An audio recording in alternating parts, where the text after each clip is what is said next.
Okay, that's not right. That's really, really not right. My eyes trace the jagged lines on the monitor, lines that should be smooth, beautiful arcs tracking the sun's generosity across my roof. Instead, they look like an EKG chart from a squirrel on meth. Output on array 3. The big south-facing one is down 80%. 80? Efficiency readings on array 2 are bouncing around like a pinball and flashing insistently in the corner, glowing an angry, accusatory red. Critical alert. Grid interconnect fault. Backup feed offline. Since when? I haven't seen that alert before, ever. My fingers fly across the keyboard, clicking through menus, pulling up the deep diagnostic logs. Error messages scroll past faster than I can read them properly, a waterfall of digital distress signals, external interference suspected, multiple arrays, grid interconnect, safety relay, non-responsive. External interference? I mutter aloud, leaning closer to the screen, squinting. What the hell does that mean? Did a flock of particularly aggressive pterodactyls decide to nest on the roof? Everything okay?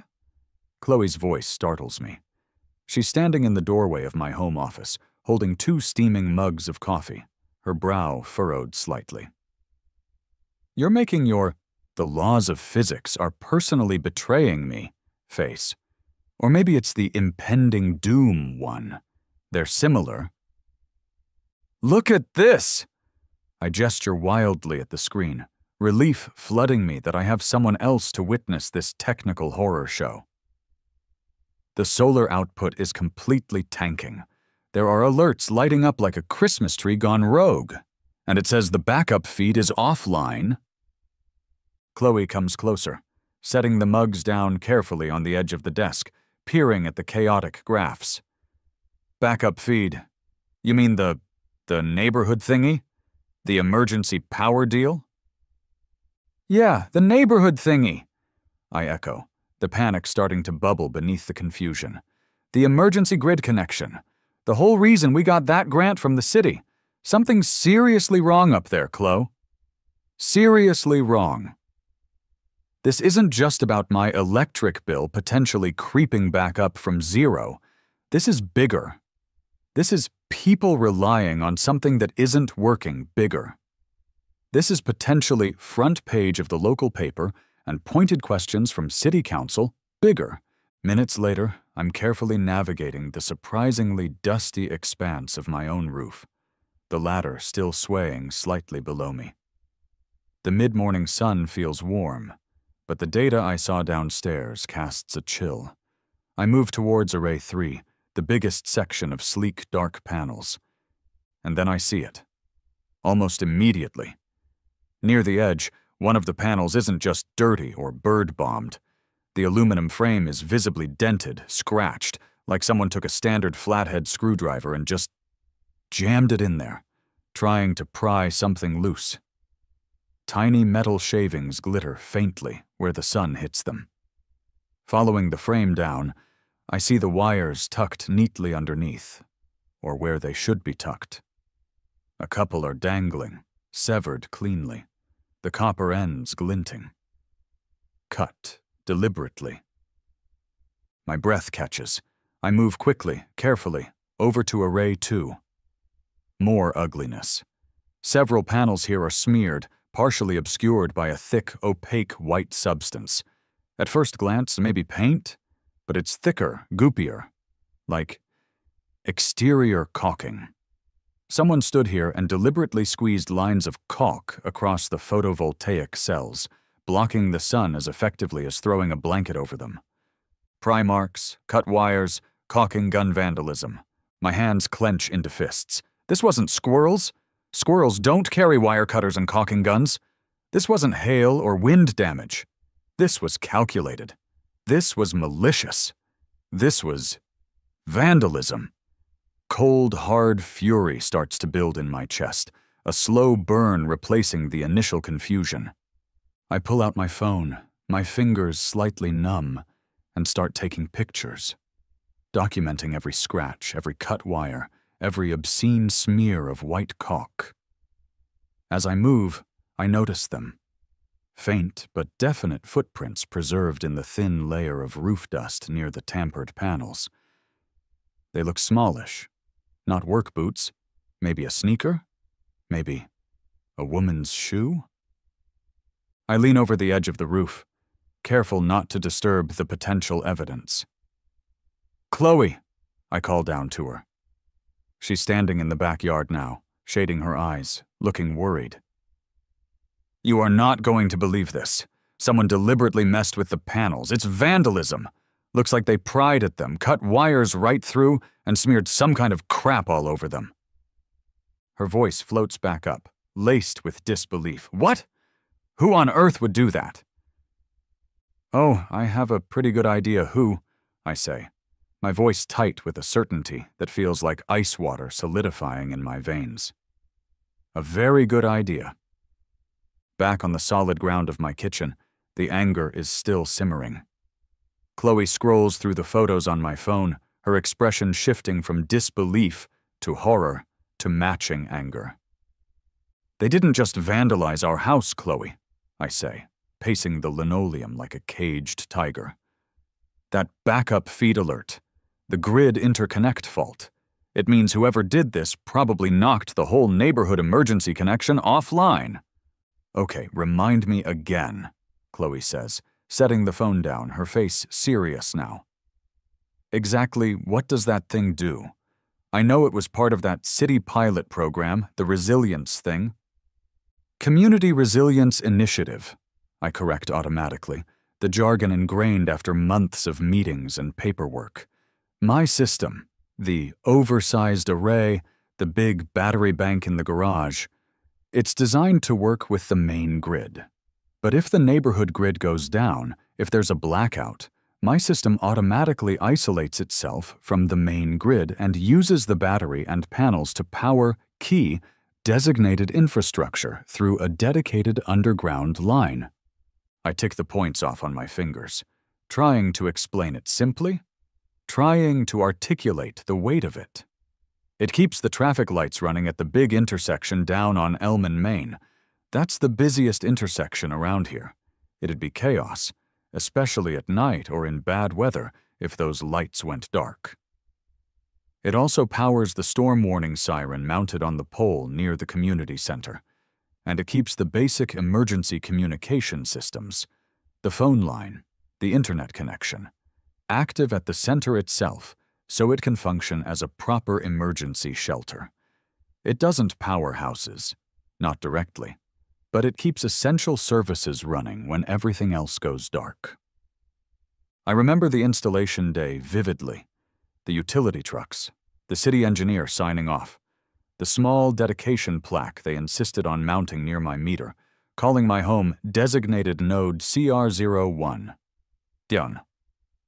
I remember the official letter that went out to every house in the Chestnut Grove HOA, explaining the program, the benefits, the little map showing my house as the hub. The utility company, P&L Electric, gave us a massive break on the installation cost. I continue, the injustice making my voice rise. The city fast-tracked all the permits, waived fees, because the system provides that critical backup, and someone just attacked it. Probably. I can picture it now.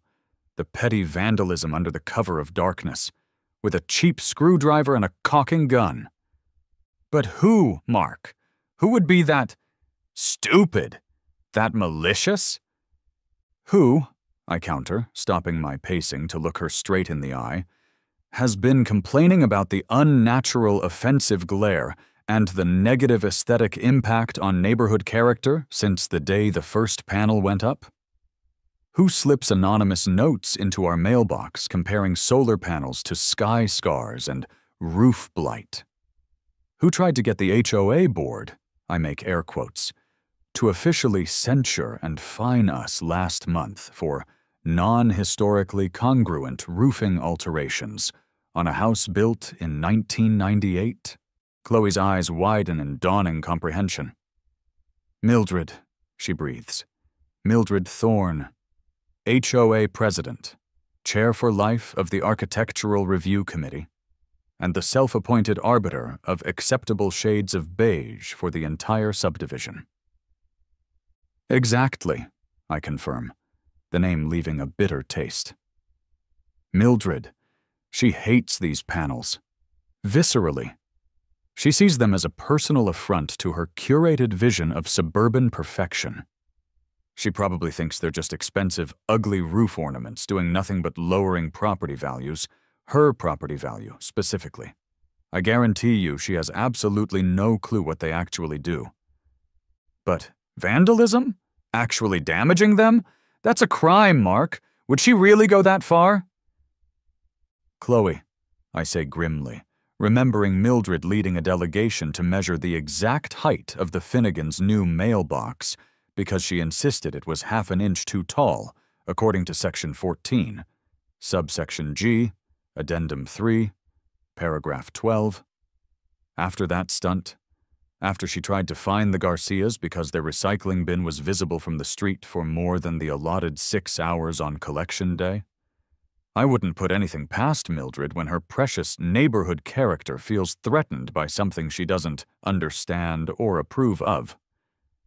Back in my office, the adrenaline is pumping now, overriding the anger with a sense of urgent purpose. Need proof, need it fixed, now. I grab the phone. First call.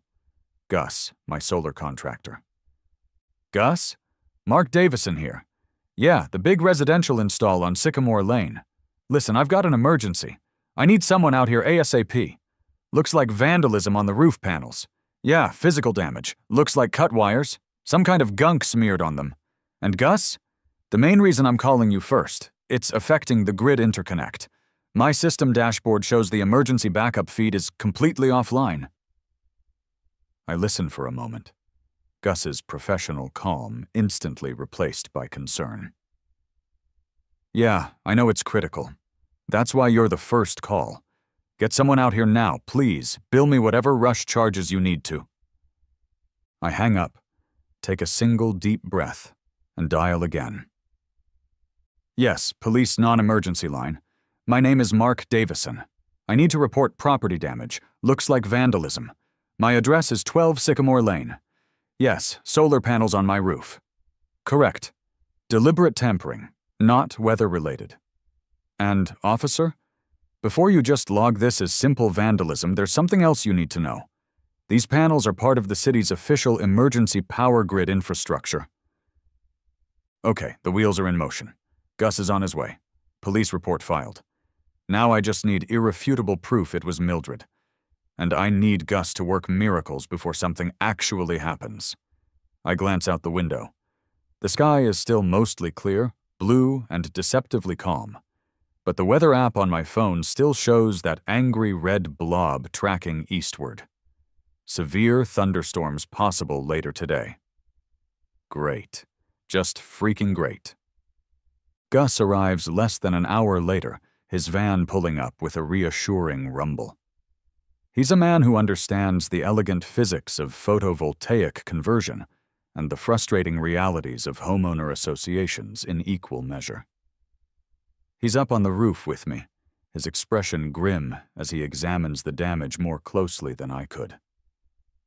Yep, he confirms, his voice devoid of surprise. Definitely not squirrels, unless squirrels around here carry wire snips and caulking guns now. He points with a gloved finger at the pry marks. Standard flathead, used like a crowbar. Sloppy, but effective for breaking the frame seal. And this wiring? He examines the severed ends. Clean cut. Basic handheld wire cutters would do that. And this gunk? He scrapes a bit of the white smear off with a specialized tool, sniffing it cautiously. Yep, exterior latex caulking. White. Cheap stuff, too. Probably from a big box store. So, I ask, dreading the answer, how bad is it, Gus? He whistles softly, running a diagnostic tool over the affected areas. Bad enough, Mark. The physically damaged panels here on Array 3 need replacing, no question. Probably 4 of them. The cut wiring took out this whole string, so no power from these 8 panels at all. The caulking on Array 2. He shakes his head. We can clean it off carefully, but it might have already etched the anti-reflective coating. Could reduce your long-term efficiency on those panels by a few %.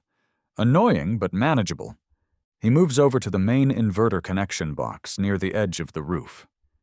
He plugs in his diagnostic tool, taps away at the screen. His frown deepens. Ah, hell. Here's the real problem. Whoever did this wasn't just an idiot with a screwdriver, they were a motivated idiot. They jimmied the main inverter connection point for the grid interconnect. Looks like they shorted the safety relay for the backup feed when they cut those wires. Fried the relay? My stomach clenches. So that's why the feed is offline? Exactly, Gus confirms, showing me the error code on his tablet. It's a failsafe. Detects a major fault or external tampering on the line. It shuts down the feed to protect the grid and the battery system. Smart design, actually. But yeah, right now, your emergency backup feed is completely, totally disabled. 0 watts going out to the neighborhood grid until this relay is replaced, the wiring repaired, and the whole interconnect system is inspected and recertified by P&L. Recertified? My voice sounds faint. How long does something like that take? Gus winces. Honestly? Depends on P&L's schedule. Getting their grid engineer out here? Could be days. First, we need the parts. That specific relay isn't standard off-the-shelf stock for residential systems. It's utility grade, even expediting it. Probably looking at a day, maybe 2, just to get the part delivered. He looks at me sympathetically. It's going to be a costly repair too, Mark. The panels, the relay, the emergency service call? Definitely an insurance job, I hope. Yeah, I sigh, running a hand through my hair. Got a high deductible, though. And 2 days? Gus, the forecast is calling for severe thunderstorms tonight. What if the power goes out before then? That grid needs to work. Gus continues his inspection, meticulously documenting everything for the insurance claim. Suddenly, he pauses, kneeling near the damaged frame on array 3 where the wires were cut. Well, well, he murmurs, reaching down carefully. What have we here? He stands up, holding something small between his gloved fingers. It's a broken piece of plastic, maybe an inch long, slightly faded green. It looks like the very tip of a handle, from a small garden tool, like a trowel or a cultivator, snapped right off. He hands it to me. My heart jumps. Garden trowel? Mildred is practically surgically attached to her set of little green plastic garden tools. She carries them around in a special canvas holster sometimes. Could this be it? Could she have been that careless? It's not definitive proof, but it feels significant. Downstairs, Officer Davis arrives. He's younger than Kowalski, looks barely out of the academy, and seems slightly overwhelmed by the Monday morning suburban chaos beat. I lead him out back, show him the roof access, hand him the photos I took, explain Gus's findings.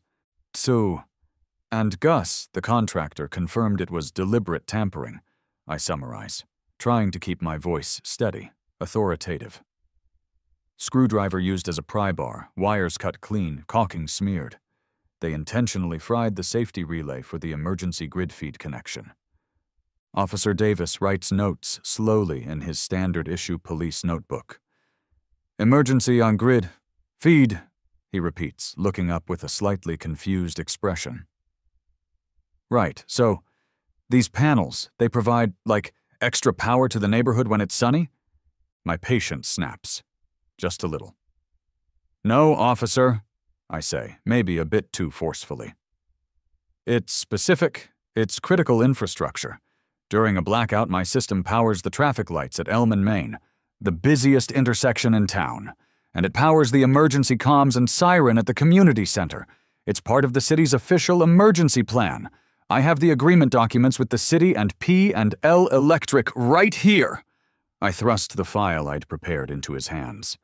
He takes the file, starts flipping through the pages, the official letterhead, the technical diagrams, the signed agreements. His eyes widen slightly as he reads. Huh, he says, sounding more impressed now. Okay. Community Resilience Initiative Designated Node CR01. Well, I'll be. Got it? Okay, sir, so this isn't just someone busting up a few solar panels? Exactly. I feel a surge of relief. He gets it. And I strongly suspect my neighbor, Mildred Thorne, I point towards her house, the HOA president. She despises these panels. She's complained constantly since they were installed. And Gus, the contractor, found this up on the roof, right near the cut wires. I carefully show him the broken, green plastic piece Gus found, now sealed in a small zip-top bag. Looks exactly like the tip of one of her little garden trowels. Officer Davis examines the baggie, then looks back towards Mildred's house, then at me. He sighs. Okay. Look, sir, it's suggestive, but it's still circumstantial. Did anyone actually see her on your roof? I don't know yet, I admit. I haven't had time to thoroughly check my doorbell camera footage from last night.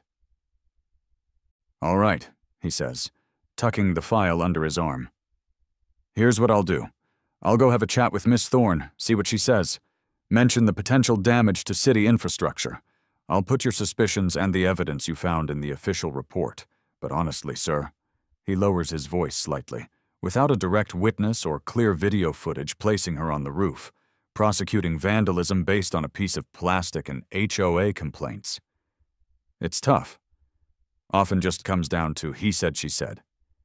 He gives me a sympathetic but weary look. Sounds like a typical HOA neighbor dispute that unfortunately got out of hand. HOA dispute? My blood runs cold again. He still doesn't fully grasp the urgency. An emergency grid is down, a storm is coming, and he thinks it's just a spat over aesthetics. Officer, I insist, trying one last time. This is more than an HOA dispute. This affects public safety. If those traffic lights go out tonight... I understand, sir. He cuts me off gently, but firmly. I will definitely emphasize the critical infrastructure aspect in my report. I promise. Now, I'm going to go talk to her. He gives me a nod and walks purposefully towards Mildred's immaculate front porch. I watch from my living room window, hidden behind the curtain like a spy in my own home. I see Officer Davis ring Mildred's doorbell. She answers, dressed in crisp gardening attire, trowel, a complete one, damn it, in hand. She gestures emphatically as he speaks, shaking her head vigorously, pointing towards my house with what I can only imagine is utter disdain. I can almost hear her voice drifting across the lawn, indignant snippets about absolutely preposterous accusation, hideous eyesore from day one, probably faulty installation. Squirrels chew everything, you know. Officer Davis listens, nods occasionally, takes a few more notes, and eventually leaves, looking even more resigned than before. He gives my house a non-committal wave as he drives away. No arrest. No further action evident. Just a report filed. Later, after Gus has packed up his diagnostic tools, promised again to rush the parts order, and left me with a sobering preliminary repair estimate, I try talking to Mildred myself. Purely on principle. She answers the door but refuses to unlatch the screen. Mildred, I begin, trying to keep my voice level. The police were here. Someone damaged my solar panels last night. Severely. David, she says, her voice dripping with condescension through the mesh screen. I heard the police were here asking absolutely ludicrous questions. I told the nice young officer, just as I'm telling you, that I know nothing whatsoever about your unsightly roof apparatus. If it's broken, it's likely due to shoddy workmanship or wildlife. You should have used an HOA-approved vendor from our preferred list, as I advised. Someone deliberately cut wires and disabled the emergency power feed for the neighborhood. Mildred? I practically spit the words out, my control fraying. She actually laughs, a short, sharp, barking sound. Emergency power, David? Don't be so overly dramatic. Everyone knows those solar panels are just expensive toys for virtue signaling, trendy eco-bling. They don't do anything important. Now, if you'll excuse me, Her eyes flick past me, probably noticing a blade of grass daring to grow slightly taller than regulation height on my lawn. I have actual HOA committee business to attend to regarding the spring planting guidelines. The inner door slams shut, leaving me staring at her pristine screen door, speechless with rage. Late afternoon descends. The sky outside my office window darkens ominously, the earlier blue bruised with shades of gray and angry purple. The wind picks up, rattling the windows. My phone pings relentlessly with weather alerts. Severe thunderstorm warning now in effect for your area. Seek shelter. Heavy rain, high winds, large hail, frequent lightning, possible power outages. Gus called an hour ago. The specific utility-grade relay I need is backordered. National shortage. Best case? 48 hours. Probably longer. He's trying alternate suppliers, but isn't optimistic. I'm hunched over my computer, obsessively reviewing the doorbell camera footage from last night again, scrubbing frame by painful frame. There's Mildred, walking down the sidewalk around 11:30 p.m., returning from her late-night power walk, probably. She disappears out of the camera's frame near the side yard, exactly where the ladder to the roof is stored behind the bushes. Then, maybe 15 minutes later, she reappears, walking back towards her house. Nothing conclusive, nothing showing her actually on the roof. Wait, I stop the footage. Rewind, play it slower. Just as she passes my minivan parked in the driveway on her way back. I zoom in, enhance the image as much as the crappy doorbell cam resolution allows. There, in the reflection off the minivan's clean side window, it's distorted, warped by the curve of the glass, like a funhouse mirror, but it's unmistakably her silhouette. And she's near the side of my house, near where the ladder access is, and she's holding something long and thin, like a tool, and maybe, yes, maybe a small, cylindrical container clutched in her other hand, like a tube of caulking? Yes. My heart leaps. Gotcha. It's not perfect, it's grainy. It's a crappy reflection, but it puts her there, near the ladder access, holding something that could be tools at exactly the right time, combined with the broken piece of her signature green trowel Gus found. Maybe it's enough? Maybe now the police will take it seriously. My phone rings, startling me. The caller ID shows City Emergency MGMT. I answer immediately. Mark? Anna Jenkins. Her voice is tight, urgent. Bad news on that relay sourcing? Yeah, Anna. Gus says minimum 48 hours, probably longer. Back-ordered. Damn it, she curses, dispensing with professional decorum. Okay, Mark. Have you seen the sky? This storm looks nasty. Cell moving right towards us. High probability of widespread outages tonight. We need that Elm and Main traffic signal feed operational. State police are already warning about potential highway backups if those lights go out. I know, I say, feeling the pressure crushing me. I'm doing everything I can. I think I just found proof implicating my neighbor, the HOA president. I'm calling the police back, right? Forget the police for now. Anna cuts me off. If the power goes out, those lights go dark. That intersection becomes a potential death trap in this kind of weather. If the community center comms fail during a major storm, look, the city relies on this agreement, Mark. Our emergency plan hinges on nodes like yours functioning. There are serious liability clauses here. We need that grid feed up, even temporarily. How? I practically yell. The relay is fried. Gus needs to bypass it, she insists.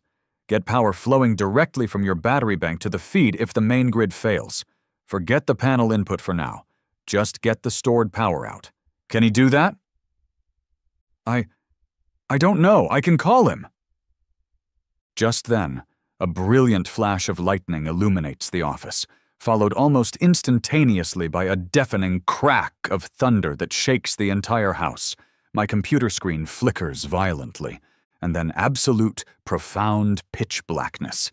Silence except for the howling wind and lashing rain outside. The main power grid is down.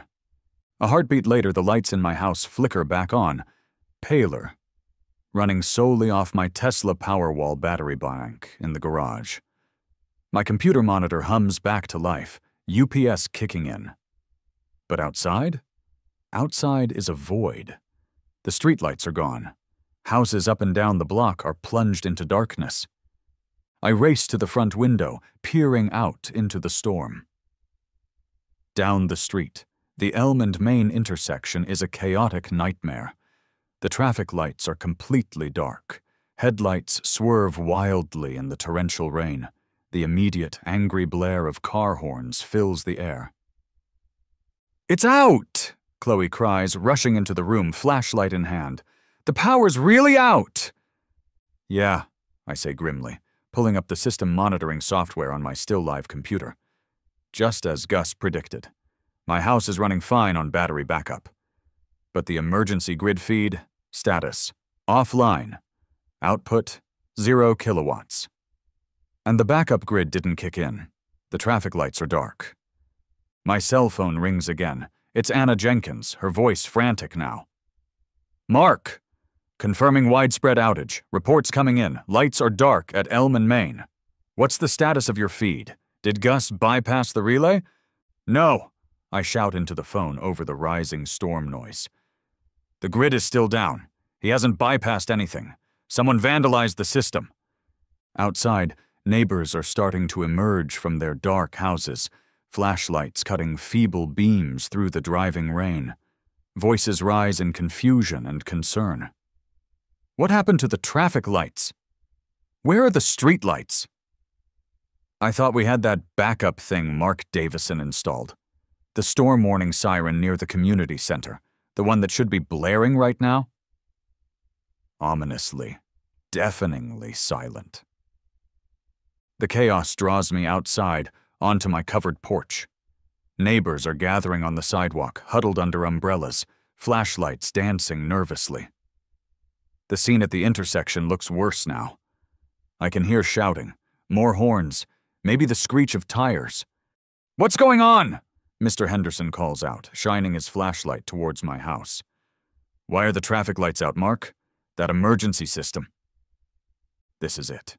No more hiding behind politeness. "The backup isn't working," I yell back, my voice barely carrying over the wind and rain. "Someone tampered with the solar panels on my roof that power it. They deliberately damaged the connection." A collective gasp seems to go through the small crowd. All flashlight beams swing towards my house, then, as if drawn by an invisible string, towards Mildred Thorne's dark porch across the street. She emerges, flashlight in hand, looking supremely annoyed by the commotion disturbing her stormy evening. "What is all this racket?" she calls out imperiously. "It's just a little summer storm outage. Happens all the time. Everyone calm down and go back inside." That's it. The dam breaks. "It is not just a little outage, Mildred," I roar, stepping out further into the rain, pointing towards the chaotic intersection. "The emergency grid you disabled is supposed to be powering those traffic lights right now. Someone is going to get killed down there. The storm siren didn't go off. All because you couldn't stand the sight of my solar panels." "I told you!" she shrieks back, her voice thin against the wind. "I know nothing about your panels. It's probably your faulty experimental equipment failing in the storm. See? Solar power is unreliable." Just then, a police cruiser pulls onto the street, its lights flashing, cutting through the darkness. It's Officer Davis again. He gets out, looking soaked and stressed, taking in the scene, the dark street, the gathered neighbors, me yelling, Mildred yelling back. Maybe Anna Jenkins called him. Maybe the traffic chaos was reported. A fire truck or an emergency management vehicle pulls up behind him, adding to the flashing lights. "What's going on here?" Davis demands, his voice loud. "She did it!" I shout, pointing at Mildred, then holding up my phone, trying to shield it from the rain. "I have proof, grainy proof, but proof. This is footage showing her near my ladder access last night. And my contractor found this." I fumble in my pocket for the baggie with the broken green plastic trowel tip. Suddenly, a voice pipes up from the huddled neighbors. It's Mrs. Gable, normally quiet and reserved. That is part of Mildred's garden trowel," she exclaims, her voice trembling slightly but clear. "The little green plastic set? I saw her using it yesterday afternoon while she was weeding her azaleas. I recognize the color." Faced with the video reflection, however poor the physical evidence of the trowel piece, Mrs. Gable's unexpected corroboration, and the very real, very dangerous consequences playing out just down the street at the dark intersection, Mildred's carefully constructed wall of denial finally shatters. Her face crumples. "Okay, fine," she cries out, her voice rising hysterically, tears mixing with the rain on her cheeks. Maybe I nudged a wire, trying to see how those ugly things were attached. And maybe I wiped some old caulking I had left over on a few of them, just to reduce the glare. It was blinding me when I sat on my patio. But I didn't break anything important. How was I supposed to know they powered traffic lights and sirens? It's ridiculous. It's overkill. Solar panels are just ugly roof clutter. Her confession, raw and pathetic and utterly damning, hangs in the rain-soaked, flashlight-illuminated air. Silence falls over the small crowd, broken only by the howl of the wind and the distant blare of horns. Officer Davis stares at Mildred, then at me, then back at Mildred. He sighs, runs a hand over his wet hair. "Ma'am," he says, his voice heavy with exhaustion and something else. Maybe the grim satisfaction of a puzzle finally solved, however bizarrely. "You need to come with me. We have a lot to talk about." He gestures for her to come down from her porch. She looks stunned, defeated, finally speechless. Utility trucks from P&L Electric arrive within minutes, summoned by Anna Jenkins, who is now on scene, coordinating things crisply via radio, her earlier panic replaced by professional focus. Crews in rain gear start assessing the damage at my house's connection point, working by flashlight and truck-mounted spotlights to figure out a temporary bypass for the emergency grid feed. Gus, bless his practical heart, arrives back on scene not long after, looking determined despite the weather. He gets his gear, climbs the ladder in the driving rain, and heads up to the roof to start temporary repairs on the panels themselves, aiming to restore the feed to the battery bank as quickly as possible. There's a low murmur of conversation between him and the utility crew foreman about relays, bypass circuits, and the sheer stupidity of some people. Neighbors watch the proceedings, talking in low tones now. Some glance towards Mildred, being spoken to sternly by Officer Davis near his cruiser. Others look towards my house, towards the activity on the roof, their expressions a mixture of shock, dawning understanding, and maybe even a little gratitude. Mr. Henderson actually comes over, claps me awkwardly on the shoulder. "Guess those panels are important after all," he mutters. "Sorry about the, skepticism." It takes maybe another hour, the storm finally starting to rumble away eastward. But then it happens. A cheer goes up from the utility crew. Down the street, the traffic lights at Elm and Main flicker, then blaze back to life, red, yellow, green. A moment later, the few streetlights connected to the emergency circuit also pop on, casting pools of welcome light onto the wet pavement. It works, I think, slumping against my porch railing, drenched and exhausted but feeling a profound sense of relief. It actually works, when it's not being actively sabotaged by someone offended by its existence. The next day the sun is shining, the sky washed clean by the storm. Gus and his crew are on the roof, properly replacing the damaged panels, installing the new relay. He managed to source one overnight from an industrial supplier in the next state, and ensuring the grid interconnect is fully operational and certified. Insurance is covering most of it, thankfully. Officer Davis called earlier. The police are pressing charges against Mildred. Vandalism, reckless endangerment, damaging critical infrastructure. Apparently, the city and P&L Electric are taking this very seriously. The HOA board, minus Mildred, who is conspicuously absent and rumored to be consulting multiple lawyers, issued a sheepish, jargon-filled apology via email to the entire neighborhood, promising to review aesthetic guidelines regarding essential community infrastructure and foster better communication about shared resilience resources. Translation? Please don't sue us. Chloe brings me out a lemonade while I watch Gus work. Quite the 24 hours, she says, leaning against the railing beside me. Heard Mrs. Gable is already organizing a Support Solar Safety and Sensible Bylaws petition online. Got 50 signatures already? I chuckle tiredly, taking a long sip of lemonade. Better than her organizing a ban blinding roof clutter committee, I guess. I look up at the newly repaired panels, gleaming efficiently in the sun. I pull out my phone, open the monitoring app. Everything green. Grid connection stable. Battery fully charged. Emergency feed status.